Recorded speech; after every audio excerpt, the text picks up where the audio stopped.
Assalamualaikum warahmatullahi wabarakatuh. Salam guru penggerak. Halo semua, perkenalkan saya Arif Setiadi, calon guru penggerak angkatan 9 dari SD Negeri Ungaran 1, Yogyakarta.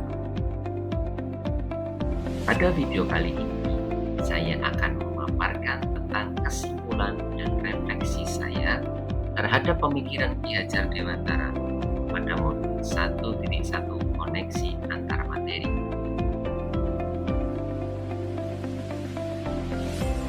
Menurut pandangan Ki Hajar Dewantara, pendidikan dimaksudkan untuk menuntun segala kodrat yang ada pada anak-anak agar mereka dapat mencapai keselamatan dan kebahagiaan yang setinggi-tingginya, baik sebagai manusia maupun sebagai anggota masyarakat.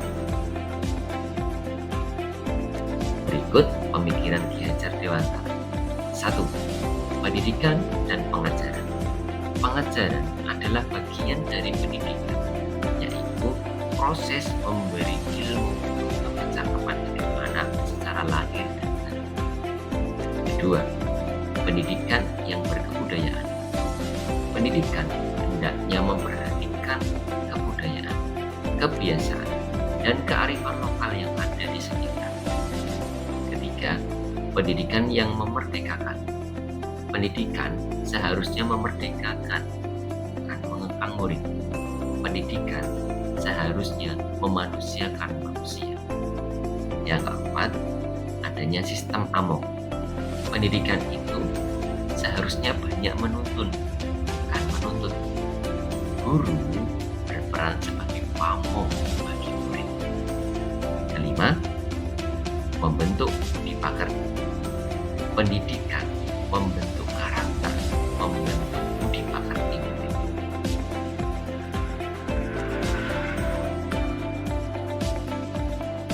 Sebelum mempelajari modul 1.1, saya beranggapan bahwa aspek kognitif adalah hal yang paling penting dalam pembelajaran, sehingga saya kurang memperhatikan kebutuhan murid-murid saya.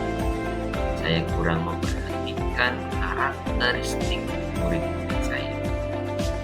Saya cenderung fokus pada ketercapaian materi dan ketuntasan nilai KKM, sehingga pembelajaran lebih berpusat pada guru bukan pada siswa. Dengan kata lain, pembelajaran yang saya lakukan selama ini masih bersifat bicara setan. Maka yang terjadi adalah guru lebih banyak menuntut murid, bukan menuntun. Motivasi belajar murid menjadi rendah. Murid menjadi pasif dalam mengikuti pembelajaran.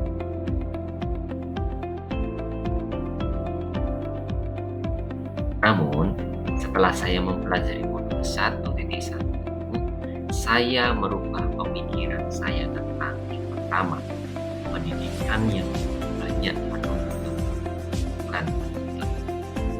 Kedua, saya lebih menghargai karakteristik dan keberagaman murid. Ketiga, saya harus memperhatikan kebutuhan belajar setiap murid.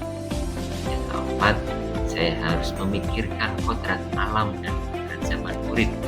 Saya harus memperhatikan bagaimana keadaan lingkungan sekitar dan bagaimana perkembangan zaman pada masa kini. Kelima, pembelajaran harus berpihak kepada siswa, kepada murid, bukan kepada guru. Keenam, pendidikan yang memerdekakan, bukan mengekang. Yang ketujuh, melakukan pembiasaan dan pendidikan yang berbudaya. Yang kedelapan, pentingnya keluarga dan masyarakat bagi pendidikan, sehingga guru harus bisa bersinergi dengan keluarga dan masyarakat.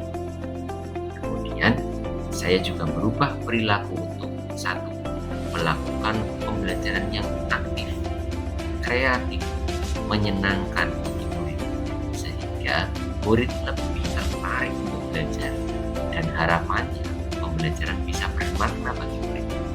Kedua, melakukan kebutuhan-kebutuhan mereka bisa terakomodasi. Yang ketiga, melakukan pendekatan secara emosional dengan murid sehingga murid merasa nyaman dengan guru, baik itu di dalam pembelajaran maupun di luar pembelajaran.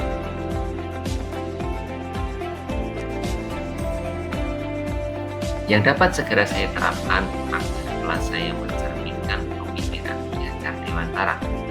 1. Merancang pembelajaran yang interaktif, menarik, dan menyenangkan dengan melibatkan keaktifan murid. Kedua, saya melakukan pemetaan dan analisis kebutuhan belajar murid. Yang ketiga, saya memperkuat pembiasaan-pembiasaan yang berbasis budaya lokal. Yang keempat, saya mengintegrasikan permainan ke dalam pembelajaran sehingga murid tertarik untuk belajar. Yang kelima, melakukan pembelajaran yang lebih banyak fokus pada pembentukan karakter dan budi pekerti yang baik pada murid. Dengan demikian, kesimpulan yang dapat kita ambil adalah 1. Pendidikan itu memerdekakan. Kita sebagai pendidik itu bertugas memberikan arahan, bukan paksaan. Kita sebagai pendidik itu memberikan kebebasan kepada murid untuk berkembang. Kita sebagai pendidik itu sebagai fasilitator bagi setiap anak untuk dapat berkembang sesuai dengan apa yang dimiliki dan dicita-citakan. Maka pada akhirnya harapan pendidikan untuk mencapai keselamatan dan kebahagiaan yang setinggi-tingginya dapat tercapai. Nah, demikian pemaparan saya tentang kesimpulan dan refleksi terhadap pemikiran Ki Hajar Dewantara. Terima kasih. Salam Guru Penggerak. Wassalamualaikum.